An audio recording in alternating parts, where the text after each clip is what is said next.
नमस्ते। हमारे साप्ताहिक कार्यक्रम प्रोफेसर अभय दुबे के साथ बातचीत में आपका स्वागत है। जैसा पहले भी अपेक्षित था कि घटनाक्रम बहुत तेज चलेगा, इस हफ्ते उम्मीद थी कि 6 तारीख तक मध्य प्रदेश, छत्तीसगढ़ और राजस्थान के इलेक्शन अनाउंस हो जाएंगे। तेलंगाना और मिजोरम के शायद कुछ देर बाद होते, एक 15-20 दिन बाद, 1 महीने बाद, लेकिन अभी तक इलेक्शन अनाउंस नहीं हुए हैं। अ, 2 चीजें बड़ी खबर है इस समय जो जिस पे अपने को बात करना होगा। एक तो जिस तरह से संजय सिंह की गिरफ्तारी हुई, और दूसरा जो मनीष सिसोदिया के जब बेल एप्लीकेशन को सुप्रीम कोर्ट 7.5-8 महीने बाद सुन रहा है, और उसके बाद वो टिप्पणी जो कर रहा है, वो एक तरह से मुझे जो लग रहा है वो तो उनको एक तरह से रिहा कर रहा है। वो सारे मामलों से कह रहा है कोई मामला ही नहीं है। पत्रकारों की गिरफ्तारी भी इसी से रिलेटेड है, और इन सबके ऐसा लगता है कि ये सबके नेपथ्य में कारण ये है कि जाति जनगणना का जो एक जिन्न नीतीश कुमार ने जो सर्वेक्षण कराया है बिहार में, वो जिन्न भी कहीं ना कहीं तंग कर रहा है। अब भाई साहब, शुरुआत कर रहे हैं संजय सिंह जी की गिरफ्तारी से। 2 अक्टूबर की शाम को मैं और संजय सिंह जी एक कार्यक्रम में साथ साथ थे, बाराबंकी में एक कार्यक्रम था, जी। और वो उनको तब से उनको ये था कि ये सरकार उनको छोड़ेगी नहीं। लेकिन वो 4 की सुबह गिरफ्तार होते हैं, और मतलब 4 की सुबह दिन भर तलाशी होती है, फिर गिरफ्तार होते हैं। और जिस बिना पे गिरफ्तार होते हैं कि एक दिनेश अरोड़ा जो ऑलरेडी अप्रूव सरकारी अप्रूवर है, वो कहते हैं कि इनको संजय सिंह ने मुझे केजरीवाल और मनीष सिसोदिया से मिलवाया था और 2 करोड़ रुपए दिए थे। ना उस पैसे का कहीं ट्रेस है, ना उस पैसे का कहीं रिकवरी है, ना पैसे का कुछ भी ना एविडेंस है। लेकिन अब कह दिया तो कह दिया, उसी पे पूरा केस बना हुआ है। तो पहली बात तो जरा इस पे कर लीजिए कि ये तो अब 7.5 महीना आपने मनीष सिसोदिया को रख लिया, जो जो बहुत अच्छे से चला रहे थे दिल्ली सरकार को, और आप देश का नुकसान भी तो कर रहे हैं इस तरह की झूठी बातें करके। थोड़ा इस पे प्रोफेसर साहब। देखिए, एक इन्फोर्समेंट डायरेक्टरेट में काम कर चुके अधिकारी से मेरी परसों बातचीत हुई थी, और वो खुद भी छापा मारना जाते थे। उन्होंने कई वर्ष तक इन्फोर्समेंट डायरेक्टरेट में ये काम किया, टीम में जाते थे छापा मारने वालों की। तो उन्होंने मुझे बताया कि 3 बातें जरूरी हैं इस तरह के मामले में अच्छा मुकदमा बनने के लिए। पहली बात यह है कि पैसा मांगा जाए, रिश्वत मांगी जाए। दूसरी बात यह है कि रिश्वत यानी दूसरी बात यह है कि एक व्यक्ति कहे कि उसने रिश्वत दी, यानी एक व्यक्ति ये माने कि उसने रिश्वत मांगी, दूसरा व्यक्ति ये कहे कि उसने रिश्वत दी, और तीसरे उस रिश्वत का धन किसी न किसी रूप में ट्रेस हो, पकड़ा जाए, उसके प्रमाण मिले, ठोस प्रमाण मिले। अगर रुपए को खर्च कर दिया गया है तो पता चले इससे यहाँ पे इस तरीके से खर्च किया गया है। भाई जाहिर रिश्वत ली जाती है तो छोले भटूरे तो ना खाए जाते हैं उससे, जी जी। वो तो उससे तो बाकायदा कोई संपत्ति खड़ी की जाएगी या वो नकदी के रूप में कहीं मौजूद होगा। जी तो अगर आप इन तीनों कसौटियों के ऊपर मनीष सिसोदिया और संजय सिंह के मामले को कसें, तो मैं कॉमन सेंस की बात कर रहा हूं, तो आप पाएंगे कि इन तीनों कसौटियों के ऊपर यह मामला खरा नहीं उतरता है। न मनीष सिसोदिया ने यह माना, न संजय सिंह ने यह माना कि उन्होंने कोई रिश्वत मांगी। रिश्वत देने वाला जो है ना, ऐसा नहीं है कि उसने अपनी तरफ से जाके इन्फोर्समेंट डायरेक्टरेट या केंद्रीय एजेंसियों को रिपोर्ट दी हो।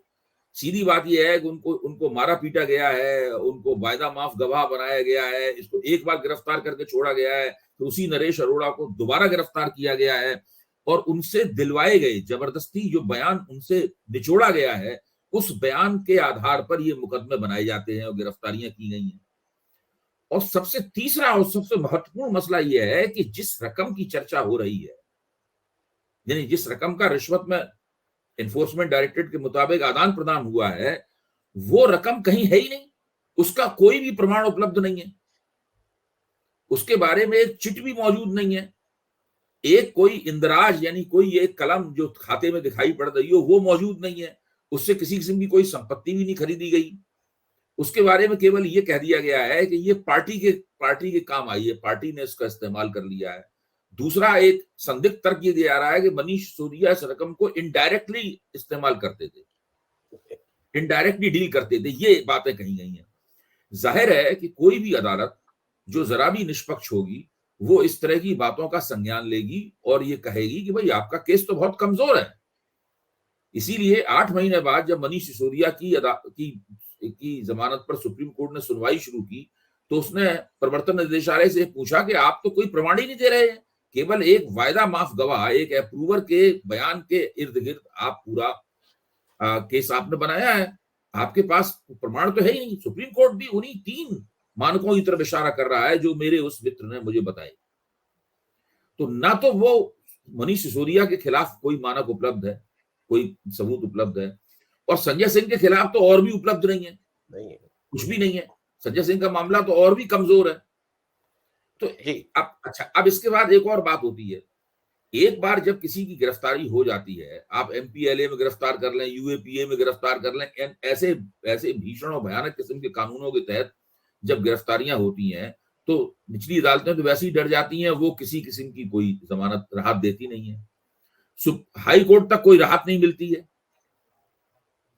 केवल सुप्रीम कोर्ट रह जाता है, और वहां तक पहुंचते पहुंचते 6 महीने वैसे ही गुजर जाते हैं। हम लोग तो ये मानते थे कि भाई जमानत व्यक्ति का अधिकार है, आपको अगर वो अपराधी है तो उसके ऊपर मुकदमा चला के उसको सजा दे दीजिए, 50 साल की, 25 साल की, फांसी में लटका दीजिए, जो अदालत कहेगी वो कहिए उसके साथ में। लेकिन अगर ये दोनों व्यक्ति निर्दोष छूट गए, जो कि निश्चित रूप से छूटेंगे, 100% में कह रहा हूं, तब फिर इतने दिनों तक जो उन्हें जेल में रखा गया है राजनीतिक दबाव के तहत, क्या होगा? अब ये जो जांच शुरू होती है एनफोर्समेंट डायरेक्टरेट की या सीबीआई की या इनकम टैक्स की, वो कभी खत्म ही नहीं होती। वो एक ऐसे मनोरंजक सीरियल की तरह है जो शुरू तो होता है लेकिन वो साल दर साल चलता रहता है, वो कभी खत्म ही नहीं होता। एक कुछ छत्तीसगढ़ में कुछ ऐसे मामले इनकी 3 साल से जांच चल रही है, 1.5 साल से ऊपर शराब घोटाले। अभी भी एबीपी चैनल पर मैं था तो मैंने बताया कि देखिए आप अभी भी इस घोटाले पे नीचे लिख रहे हैं कथित शराब घोटाला, यानी एक ऐसा घोटाला जिसके ऊपर सारे देश में न जाने कितने छापे पड़ चुके हैं, उसके आगे चैनलों को कथित लिखना पड़ रहा है। यानी अभी तक घोटाले के रूप में उसकी पहचान ही नहीं बन पाई है, ये स्थिति है। यानी ऐसा कोई सिक्का बंद घोटाला नहीं है, इसके बारे में सब लोग कहें निश्चित रूप से वो घोटाला है कि नहीं है, ये भी अभी तय नहीं है। उसके बाद अब आप देखिए, सुप्रीम कोर्ट ने एक और बात कही है कि जब भी कोई सरकार कोई नीति बनाएगी और उस नीति का अगर बाजार से कोई ताल्लुक होगा तो उसमें लॉबीज सक्रिय होंगी, उसमें मनी भी जनरेट होगा। तो लॉबी का सक्रिय होना अपने आप में अपराध नहीं है, मनी जनरेट होना अपने आप में अपराध नहीं है। सुप्रीम कोर्ट ने कहा है, ये इन बातों पर लोगों तरफ ध्यान नहीं गया है। सवाल यह है कि क्या उसमें भ्रष्टाचार हुआ? भ्रष्टाचार हुआ तो उसको जानने के सबसे बड़ा पैमाना यह है कि मनी ट्रेल कहां है। सुप्रीम कोर्ट का कहना है कि दोनों सिरों से, जहां से मनी जनरेट हुआ और जहां मनी पहुंचा, दोनों सिरों से आपको मनी वो साबित करना पड़ेगा, ठोस प्रमाण लाने होंगे। बिना उसके आप किसी व्यक्ति को अभियुक्त नहीं बना सकते, जेल में नहीं रख सकते। ये सुप्रीम कोर्ट के जो अवलोकन हुए हैं उनकी मेरी समझ में तो ये आया है उसमें। जी। तो इस लिहाज से ये जो सरकार ने और इन्फोर्समेंट डायरेक्टरेट ने आम आदमी पार्टी के नेताओं के साथ जो किया है और भविष्य में भी करने वाली है, उसका पूरी तरीके से पर्दाफाश हो जाता है। अब 12 तारीख को मनीष सिसोदिया के केस में फिर से सुनवाई होगी। इस बीच में इन्फोर्समेंट डायरेक्टरेट का और मौका है कि भाई वो कोई सबूत अगर उसके पास है तो वो ठोस सबूत ले आए। अब देखिए क्या होता है। जी, मैं प्रोफेसर 2 चीजें जी, मैं जनता को मतलब दर्शकों को बता दूं, जो समय सीमा है, पी चिदम्बरम को 100 दिन से ज्यादा जेल में रखने के बाद आज भी वो केस कंक्लूड नहीं हुआ है, उनके लड़के का केस कंक्लूड नहीं हुआ है। मतलब मैं ये कह रहा हूँ, ये सब इलास्टिक की तरह खिंचते जाते हैं। मैं एक दो चीजें, सत्येंद्र जैन मुद्दतों से जेल में है, उनके खिलाफ चार्जशीट नहीं दी गई है। मनीष सिसोदिया 8 महीने से ज्यादा जेल में है, उनके खिलाफ कोई चार्जशीट नहीं दी गई है। कोई किसी चीज की कोई सीमा होनी चाहिए, किसी किस्म का कोई जांच का प्रोटोकॉल होना चाहिए और इसको बनाना चाहिए। मैं तो कहता हूं कि इसको बाकायदा कानूनन बनाना चाहिए कि भाई 6 महीने से ऊपर आप किसी मसले में जांच नहीं कर सकते। आपको 6 महीने में आपको जांच करके, अगर आप फिर भी चार्जशीट नहीं जांच, तो आप विशेष परमिशन लीजिए, उसके लिए स्पेशल परमिशन लीजिए उसके लिए कि भाई इन वजहों से हम जांच पूरी नहीं कर पाए, हमें 2 महीने का 1 महीने की परमिशन और दी जाए। लेकिन ये जो पूरा तरीका है, इससे आपको अपने राजनीतिक विरोधियों को तंग करने का मौका मिल जाता है। अब केंद्र सरकार ने तय कर रखा है कि आम आदमी पार्टी को लीडरलेस बना देना है। जी, बिल्कुल उनका मामला है कि चुनाव में इसको हराया नहीं जा सकता। इस पार्टी का विस्तार हो रहा है, वो देश की तीसरी पार्टी है जो मल्टी स्टेट पार्टी है। भाजपा मल्टी स्टेट है, कांग्रेस मल्टी स्टेट है और आम आदमी पार्टी मल्टी स्टेट है। उन दोनों के मुकाबले छोटी है, लेकिन वो मल्टी स्टेट पार्टी है और उसमें संभावनाएं भी हैं अन्य राज्यों में अपना विस्तार करने की। क्योंकि जो दिल्ली का मॉडल है अरविंद केजरीवाल का, उसके प्रति आमतौर पर लोगों में आकर्षण है। वो कामयाब हो पाती कि नहीं हो पाती है, कहाँ उसको मौका मिलेगा, वो अलग बात है, लेकिन इस प्रकार की स्थिति है। तो ये जो मामला है ना, ये मामला देखिए बहुत गड़बड़ है। इससे आप कानून के जरिए इसे ही कहते हैं कि कानून का वेपनाइजेशन ऑफ लॉ, इसे ही कहते हैं केंद्रीय एजेंसियों का वेपनाइजेशन। उनको आप एक राजनीतिक हथियार के तौर पर इस्तेमाल कर रहे हैं। मैं एक बहुत ही छोटा प्रश्न है और इसलिए पूछ रहा हूं कि मेरे मन में आया तो मैंने कहा आपसे भी जरा पूछ लो। ये सारा कुछ इस बिना पे संजय सिंह को गिरफ्तार किया गया है कि दिनेश अरोड़ा, जिन्होंने अपने पहले बयान में ये कहा था कि नहीं, इससे इनका संजय सिंह का कोई लेना देना नहीं है, फिर उनको 1 अगस्त को उनको बेल मिलती है, 13 या 14 अगस्त को वो सरकारी गवाह बनते हैं और उसके बाद फिर वो ये बयान देते हैं कि पहला उनका बयान शुरू में जो पुलिस में आया, उन्होंने कहा संजय सिंह से कोई मतलब नहीं। बाद में वो बयान देते हैं कि संजय सिंह इसमें मैंने इनसे मिलवाया और 2 करोड़ रुपए की बात करते हैं। अरे उसको दोबारा गिरफ्तार किया गया है। जी जी आनंद जी, उसको एक बार जब उसे दोष मुक्त कर दिया गया वायदा माफ गवाह बनने के उपलक्ष्य में, उसके बाद उसको दोबारा गिरफ्तार किया गया है और फिर ये बयान निचोड़ा गया है उसे संजय सिंह के खिलाफ। जी, मैं इसको एक चीज जरा आपसे पूछ रहा हूं। एक आरोपित अगर ये कह रहा है कि इनको 2 करोड़ रुपया मैंने दिया और उसकी बिना पे संजय सिंह से पूछताछ हो रही है, गिरफ्तार किया गया, मैं थोड़ा एक छोटी चीज समझना चाह रहा हूं। मेहुल चौकसी यहां का पैसा लेके रफू चक्कर हो गए हैं। हमारे मोदी जी उनको सार्वजनिक उसमें उन्होंने कहा था मेहुल भाई ये अपना मेहुल भाई। तो जब इनकी इतनी जान पहचान है तो क्या इनको नहीं बुलाया जाना चाहिए कि आप मेहुल भाई जो हैं वो देश का पैसा लेकर रफू चक्कर हो गए हैं, जरा आप भी आके स्टेटमेंट दिए। मैं सिर्फ एक सामान्य उससे पूछ रहा हूं। नहीं, ये बात आप जो बात कह रहे हैं पहले भी इन प्रश्नों को उठाया जा चुका है, सोशल मीडिया पर उठाया जा चुका है, टीवी पे इस बात को कहा जा चुका है कि भाई इस तरीके से अगर आप लोगों को दोषी ठहराएंगे। अब अभी आपने सिर्फ पत्रकारों का जिक्र किया था, पत्रकारों पर छापे का जिक्र किया था जी। उसमें क्या किया है भाई, इन्होंने आरोप लगाया है कि ये फॉल्स नैरेटिव चला रही थी न्यूज पे। अच्छा, अब आप सवाल ये इस बात का आप कैसे साबित करेंगे कि फॉल्स नैरेटिव चला रही थी? क्या ये आरोप बहुत सारी सरकारी एजेंसियों पर नहीं लगाए जा सकते कि वो फॉल्स नैरेटिव चला रहे? लगातार सरकार कहती रहती है कि 5 ट्रिलियन इकोनॉमी बनेगी हमारी। क्या इस चीज को फॉल्स नैरेटिव नहीं कहा जा सकता है? जिस देश के अंदर 80 करोड़ लोगों को मुफ्त अनाज दिया जा रहा हो, जिनसे इसका मतलब है कि वो इस हालत में नहीं है कि वो अपने लिए रोजी रोटी का बंदोबस्त कर पाए हैं, उस देश में आप लगातार दावा कर रहे हैं कि 5 ट्रिलियन इकोनॉमी बनेगी। तो क्या ये अपने आप में एक तो नहीं कहा जा सकता है कि ये फॉल्स नैरेटिव है? मतलब देखिए, इन चीजों ये तो बहुत ही हवाई किस्म की बातें हैं, ये कोई ठोस आरोप थोड़ी ना है। आप ये तो डिस्कोर्स का सवाल है। एक सरकारी पार्टी का डिस्कोर्स है, सरकार का डिस्कोर्स है, एक विपक्षियों का डिस्कोर्स है, एक निष्पक्ष रूप से आलोचनात्मक विवेक रखने वाले पत्रकारों का, बुद्धिजीवियों का डिस्कोर्स हो सकता है। वो कह सकते हैं कि भाई आप जो कह रहे हैं हमें इस पर भरोसा नहीं है कि आप ये कर पाएंगे। आप आंकड़ों को बढ़ा चढ़ा के पेश कर रहे हैं, आप आंकड़ों को तोड़ मरोड़ के पेश कर रहे हैं। अब जैसे ही कोई बात कहेगा आप कह रहे हैं आप फॉल्स नैरेटिव, इनको गिरफ्तार कर लिया जाना चाहिए। ये फॉल्स नैरेटिव वाले, इसका मतलब ये है कि आप किसी भी किस्म की आलोचना, चाहे वो विमर्श के स्तर पर हो, उसके ऊपर आप मुंह पे पट्टी बांध देना चाहते हैं, सबके टेप लगा देना चाहते हैं। साहब एक चीज और हुई, जो 46 पत्रकार गिरफ्तार हुए, मतलब गिरफ्तार क्या, उनको थाने बुलाया गया पूछताछ के लिए अलग अलग जगहों पे, और पूछताछ हुई, उनको फिर छोड़ा गया, उनके लैपटॉप, मोबाइल फोन ये सब जब्त कर लिए गए हैं। प्रवीर पुरकायस्थ और उनके एचआर हेड को गिरफ्तार कर लिया गया है, वो पुलिस रिमांड में है। मैं सिर्फ ये बात इसलिए कह रहा हूँ कि कोर्ट में आके उन्होंने कहा भाई एफआईआर की कॉपी तो दो, एफआईआर की कॉपी तक नहीं दी जा रही है। और ये जितने सीनियर लोग हैं इनका कहना है कि कुछ पूछ ही नहीं रहे हैं, ये पूछते हैं कि आपके कोई भाई विदेश में रहता है, भाई कोई रिश्तेदार है, उनसे बात होती है। सीएनआरसी आपने कवर किया था, कुछ लोग कहते हैं किया था।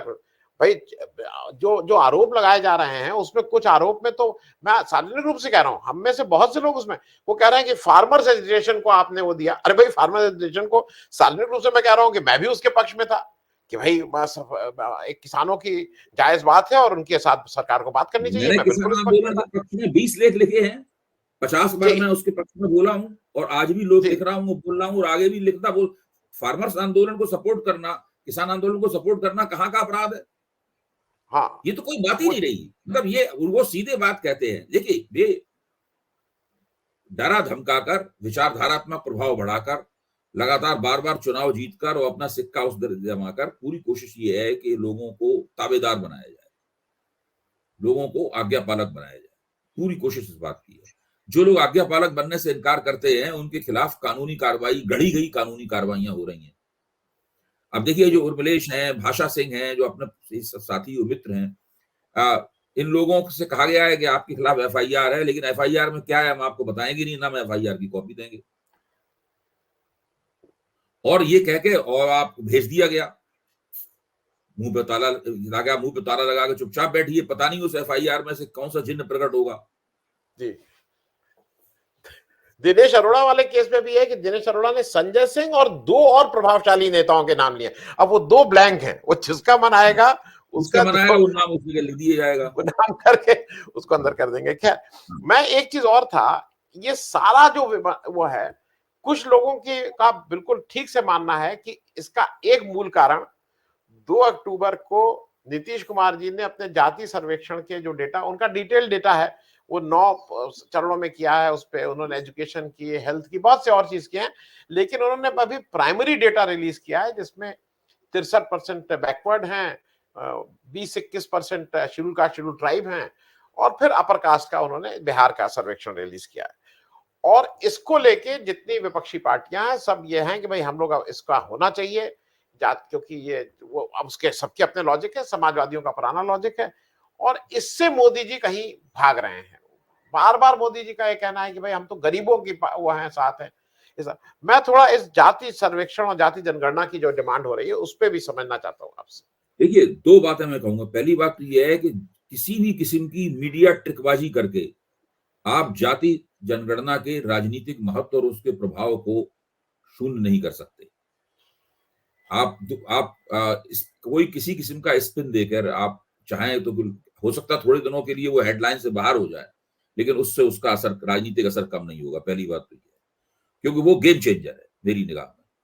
दूसरी बात मैं ये कहना चाहता हूं कि जातिगत जनगणना करने का जो सबसे रेडिकल पहलू क्या है? सबसे रेडिकल पहलू इसका ये है कि न केवल जातिगत जनगणना की गई बल्कि उसके आंकड़ों को जारी भी किया गया। देखिए, जातिगत जनगणना पिछले कार्यकाल में सिद्धरमैया साहब ने भी कर्नाटक में की थी, लेकिन उन्होंने उसको जारी नहीं किया, वो रखे बैठे रहे। 2011 में कांग्रेस ने जो सोशियो इकोनॉमिक सेंसस किया था, जो जातिगत जनगणना ही थी, वो उसके आंकड़े पूरे जब वो सरकार से गए तो सारा हजारों एक्सेल शीट जो है वो मोदी सरकार को दे गए थे। मोदी सरकार आज तक उन एक्सेल शीट्स के ऊपर बैठी हुई है, उसको रिलीज नहीं कर रही है। जो जी रोहनी कमीशन की रिपोर्ट है वो भी एक तरह की जातिगत जनगणना है ओबीसी की। वो अध्ययन इसी तरफ इशारा करता है कि ईबीसी जातियां कौन सी हैं, ओबीसी जातियां कौन सी हैं, अपर ओबीसी कौन सा है, लोअर ओबीसी कौन सा है, यही सब है रोहिणी कमीशन। मोदी सरकार उसके ऊपर भी बैठी हुई है।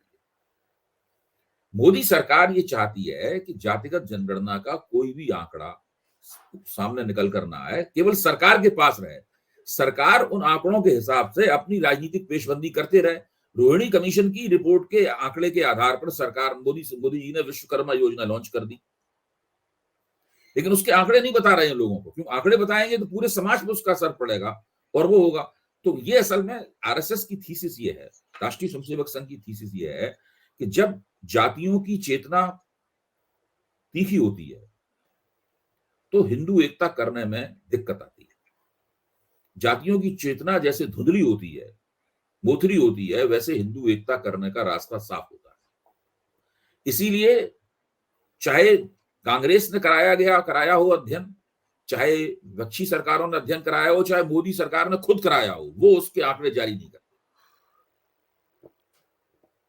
आंकड़े जारी न करने के पीछे ये थीसिस काम कर रही है, ये मैं कह रहा हूं। और जब जातिगत चेतना तीखी होती है तो वो आरएसएस की निगाह में एक पाप है। इसीलिए मोदी जी कह रहे हैं कि ये लोग पाप कर रहे हैं। जब वो कह रहे हैं कि हमारा तो काम, हमारे लिए सबसे बड़ी जाति गरीबों की है, तो उनका सीधा मानना यह है कि वो ईबीसी यानी अति पिछड़े और महादलित, जो कि वास्तव में गरीब तबका है, उसकी बात कर रहे हैं। वहां भी देखिए जाति का नाम नहीं ले रहे, अति पिछड़े का नाम नहीं ले रहे, महादलित का नाम नहीं ले रहे, गरीब कह रहे हैं केवल।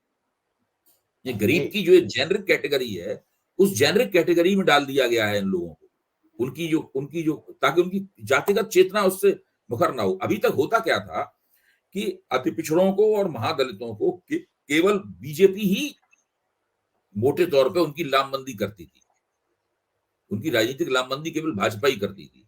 जातिगत जनगणना के आंकड़े प्रकाश में आने से होगा ये कि जो सामाजिक न्याय की यादव प्रधान पार्टियां हैं या कुर्मी प्रधान पार्टियां हैं या बड़ी जो ताकतवर पिछड़ी जातियों वाली पार्टियां हैं, ये भी इन बिरादरियों की राजनीतिक लामबंदी करने में उतरेंगी। तो भाजपा के लिए कई प्रतियोगी खड़े हो जाएंगे। तो केवल भाजपा की जो मोनोपोली बनती जा रही थी इन वोटरों के ऊपर, बड़े आराम से इन वोटरों को ऊंची जातियों से जोड़कर अपने हिंदू एकता बना रही थी। पिछले 10 साल से काम चल रहा था जी। अब भाजपा को लग रहा है कि जब हर प्रदेश में जब जातिगत जनगणना होगी और ये आंकड़े निकल के आएंगे, तो उस प्रदेश की जो पिछड़ी लामबंदी है उसका किरदार बदलेगा और मैदान में कई खिलाड़ी आ जाएंगे उन जातियों की लामबंदी करने के लिए। और फिर भारतीय जनता पार्टी का जो एकाधिकार हो गया था इन बिरादरियों के वोटों पर, वो एकाधिकार टूट जाएगा। मैं प्रोजा एक छोटी सी और चीज है, क्वेरी है जो मेरी समझ है, और मैं दोनों चीजें एक साथ पूछ ले रहा हूं कि एक तो जो बीजेपी धर्म की राजनीति करके उसको लगता था कि पोलराइजेशन ज्यादा आसान है हिंदू मुस्लिम करके, वो जब जात में बांटने लगते हैं तो पोलराइजेशन बिटवीन दी जात भी होने, भाई अगर एंटी यादव फैक्टर आप करके उसको पोलराइज कर रहे थे तो आज अलग अलग जातियां भी अपने में अपना अपना एक वो बनाएंगी, प्रभाव क्षेत्र बनाएंगी। दूसरी बात जो मुझे लगा कि राहुल गांधी ने जो वो बात है कही कि 90 में से 3 सेक्रेटरी ही ओबीसी वर्ग से या बैकवर्ड कास्ट से आते हैं, वो शायद उनका अभी तक के कुछ अच्छे स्टेटमेंट में ये भी, क्योंकि इससे उनका कम्युनिकेशन बहुत नीचे तक गया, लोगों को लगा हाँ भाई सत्ता में भागीदारी तो नहीं हो रही। मैं इस पे थोड़ा देखिए वो जो राहुल गांधी ने कहा है वो एक मेटाफर के तौर पे है। जी जी। देखिए इस तरह की बातें जो राहुल गांधी कर रहे हैं इससे भाजपा बहुत परेशान है। भाजपा का जो ऑफिशियल ट्विटर हैंडल है उसने राहुल गांधी को रावण के तौर पे पेश किया है। जी जी। अच्छा, जिस व्यक्ति को आप पप्पू कहते थे उसको आप महाशक्तिशाली, महाज्ञानी, महापराक्रमी रावण, जो केवल भगवान से ही हारा और किसी से नहीं हारा कभी है, उसके रूप में आप पेश कर रहे हैं। इससे आप समझ सकते हैं कि राहुल गांधी की छवि भारतीय जनता पार्टी के मन में भी कितनी बदल गई है। राहुल गांधी वो पप्पू नहीं है कि आप उनका लगातार मजाक उड़ाते रहें। आप रावण के खिलाफ कुछ भी कहते रहिए लेकिन रावण का आप मजाक नहीं उड़ा सकते जी। तो ये तो मुझे लगता है कि बहुत राहुल गांधी ने अपने पक्ष में अपनी बहुत चीजों को झुका लिया है। वो पुराना वक्त चला गया है। दूसरे आपने जो बात कही वो बड़ी महत्वपूर्ण बात है, मैं पहले भी इसको कहना चाहता था। बिहार की जातिगत जनगणना ने क्या किया है कि जो अशराफ मुसलमान है, यानी जो ऊंची जातियों के मुसलमान हैं, उनको अनारक्षित जातियों के साथ जोड़ दिया, यानी हिंदू, ब्राह्मण, ठाकुर, बनिया के साथ, जो भूमिहार, कायस्थ के साथ जोड़ दिया। और जो पसमानदा मुसलमान हैं उनको उन्होंने ओबीसी कैटेगरी में जोड़ दिया। ये एक संविधान सम्मत काम किया और वो हिंदू बनाम मुसलमान करने इन जातियों को मुस्लिम मोनोलिथिक कैटेगरी से निकाल के जब आप इस रूप में सामाजिक दृष्टि से देखना शुरू करते हैं, वैसे ही हिंदू बनाम मुस्लिम का जो विवाद है वो विवाद भी कमजोर हो जाता है और तमाम पार्टियां मजबूर होंगी कि वो अपने अपने संगठन के अंदर पसमानदा सेल बनाए, पसमानदा कमेटियां बनाए और मुसलमान समाज जो कि मुट्ठी भर 5-6% अशराफों के नेतृत्व में चलता है, वो उनके उस नेतृत्व की जकड़ से मुक्त भी होगा, तो उसकी राजनीति का भी डेमोक्रेटाइजेशन होगा उसमें। इस चीज के बहुत सारे फौरी और दूरगामी प्रभाव हैं जो लोकतंत्र के लिए कल्याणकारी है। जी, मैं एक चीज और जरा आपसे इसलिए क्योंकि वो मैं जब जिस दिन ये हुआ मुझे लगा कि मैं आपसे इस पे जरूर चर्चा करूंगा। मोदी जी अभी इस समय बिल्कुल चुनावी मोड में आ गए, एक एक दिन में 2-2 स्टेट कवर कर रहे हैं, खूब भाषण दे रहे हैं। वो अपने भाषण में एक दिन उन्होंने कन्हैया लाल की जो हत्या हुई थी, जो टेलर मास्टर थे उदयपुर का, और जो नूपुर शर्मा का एक स्टेटमेंट हुआ, उसके प्रोवोकेशन से 2 मुसलमानों ने जाके उनकी गला काट के हत्या कर दी। यहां तक तो मोदी जी बताते हैं कि देखिए हत्या हो गई, हत्या हो गई, हत्या हो गई। उसके बाद में जो राज्य सरकार थी उसने 4-5 घंटे के अंदर उस पर तफ्तीश करके कार्रवाई करके हत्यारों को पकड़ लिया। अब वो विचाराधीन है, न्यायालय उस पर अपना काम कर रहा है। मुझे अभी भी नहीं आ रहा है कि इसमें मोदी जी जब इस बात को कह रहे हैं तो वो नूपुर शर्मा की बात तो अपने आप ही इसमें आ जा रही है, क्योंकि सारा कुछ हुआ नूपुर शर्मा के बयान से, जो भाजपा देखिए, की सदस्य थी। इसमें इसमें है क्या, आप बिल्कुल ठीक कह रहे हैं, इसमें है क्या कि मोदी जी को विधानसभा से लेकर लोकसभा तक सभी मंचों के ऊपर प्रचार करना है। उनके पास क्षेत्रीय नेता तो है नहीं, उनके पास एक भी नेता ऐसा नहीं है जिसको वो कह सकें कि भाई ये इसके दम पे हम चुनाव लड़ेंगे, इसके नेतृत्व में चुनाव लड़ेंगे, चुनाव जीत गए तो उसको बनाएंगे मुख्यमंत्री। ऐसा तो कम से कम वो नहीं मानते उनके पास कोई नेता है। हम नहीं कह रहे, वो खुद ही नहीं मानते। 18 साल पुराना अपना मुख्यमंत्री आपके बगल में खड़ा रहता है, आप उसका नाम भी नहीं लेते। वसुंधरा राजे वहां बैठी हुई है, इतनी बड़ी नेता राजस्थान में, आप उनका नाम भी नहीं लेते। उनको पहले ही कह दिया गया हम आपको मुख्यमंत्री नहीं बनाएंगे। तो मोदी जी खुद ही नहीं मानते हैं कि उनके पास नेता है। अब उन्हें सब जगह जाके प्रचार करना है, हर जगह उन्हें एक नया नुक्ता निकाल के लाना है। एक बजरंग बली वाला नुक्ता वहां निकाला था उन्होंने कर्नाटक में, जो मुंह के बल गिरा, मोदी जी का ही निकाला हुआ नुक्ता था। अभी देखिए उन्होंने सनातन वाला नुक्ता मोदी जी का ही बनाया हुआ नुक्ता था, जिसकी वजह से अन्ना द्रमुक एनडीए से बाहर चली गई और तमिलनाडु में मोदी जी की राजनीति जीरो हो गई। तब से सनातन मुद्दा बिल्कुल खामोश है। अब मोदी जी सनातन का जिक्र नहीं करते क्योंकि अन्ना द्रमुक बाहर हो गई है। अब उनको लग रहा है कि उधर पवन कल्याण भी बाहर हो गया, छोड़ के चला गया। तो दक्षिण भारत में मोदी जी की राजनीति को इससे बड़ा नुकसान हुआ, इसलिए सनातन मुद्दा अब ठंडा हो गया है। तो मोदी जी को हर जगह तरह तरह के नुक्ते चाहिए जिससे वो अपने भाषण में मिर्च मसाला शामिल कर सकें, मिर्च मसाला उसमें डाल सकें, चटपटा और जायकेदार उस भाषण को बना सकें। इस चक्कर में उनके सलाहकार बताते हैं कि ये कह दीजिए, वो कह दीजिए, और वो सब बातें। भाई एक व्यक्ति इतनी बातों का ध्यान तो रख नहीं सकता है। जाहिर है उनकी जो भाषण लिखने तैयार करने की टीम होगी, जो उन्हें मुद्दे देती होगी, बुलेट पॉइंट्स उनके सामने पेश करती होगी, या उनके टेलीप्रॉम्प्टर पे चीजें प्रकट होती होंगी, ये सब वहां से निकलता होगा। तो वो इसलिए ये सब चीजें अधकचरी, अधपकी, ना समझी दिखाने वाली, दूरगामी दृष्टि से न सोची गई कि इनके नुकसान भी हो सकते हैं, फायदा होना दूर। जैसे कि सनातन मुद्दे का तो भाजपा को इतना नुकसान हुआ है, भाजपा को बहुत दिनों बाद बात समझ में आएगी।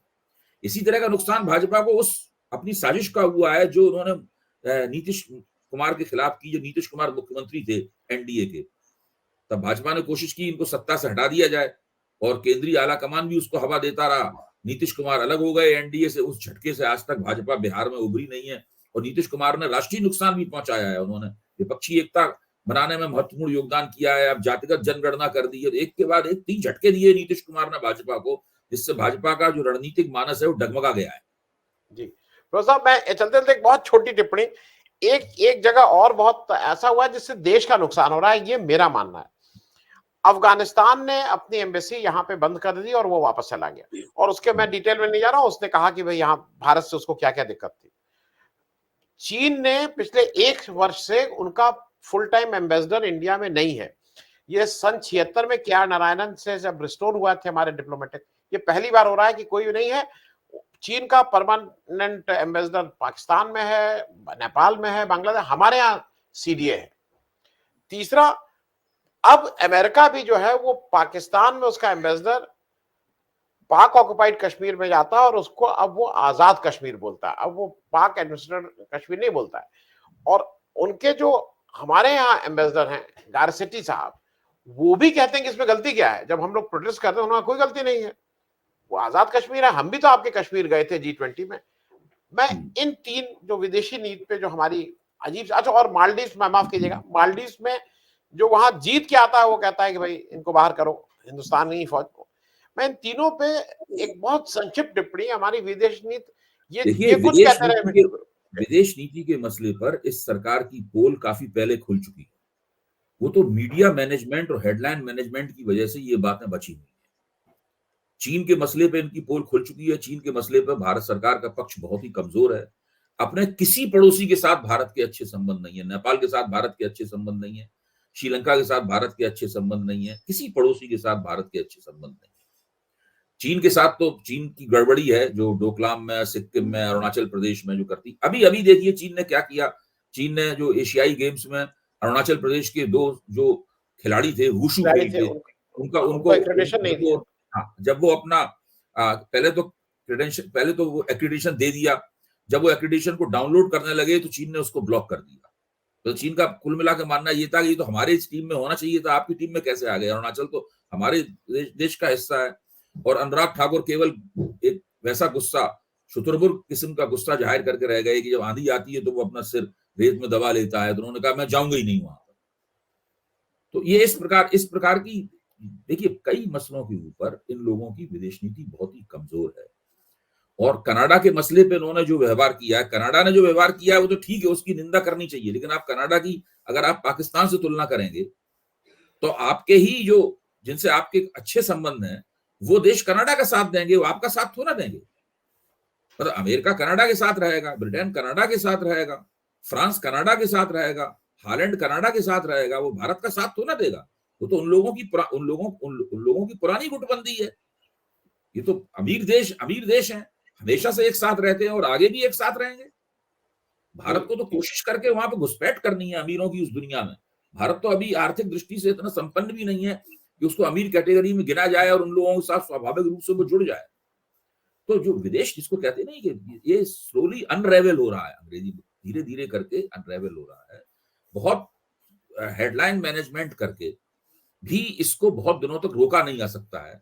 जैसे आपने कहा ना कि हमारे पास क्या हो रहा है, ये सारी स्थितियां धीरे धीरे करके और भी स्पष्ट होंगी और भारत विदेश नीति के मसले पे बहुत बुरी तरह मात खाने वाला है। हम और आप ये चर्चा कर रहे हैं, हम लोगों पे आरोप लग सकता है कि हम लोग फॉल्स नैरेटिव क्रिएट कर रहे हैं। जी जी, आप ध्यान रखिए इस बात पर, सतर्क रहिए। ये हम लोगों पे इल्जाम लग सकता है कि हम लोग फॉल्स नैरेटिव चला रहे हैं। ठीक बात। नहीं, और मैं चलते चलते ही कह दूं, ना G7 का एक देश आपके पक्ष में खड़ा हुआ, ना G20 का एक देश आपके पक्ष में खड़ा हुआ, इंडिया कनाडा, और ना नाटो का एक देश भी आपके पक्ष में खड़ा हुआ कनाडा के अगेंस्ट। वो सब गोरे एक हैं, और ये जितनी जल्दी हम लोग को समझ में आ जाए उतना अच्छा होगा। बहुत बहुत धन्यवाद प्रोफेसर दुबे बात करने के लिए। Thank you so much.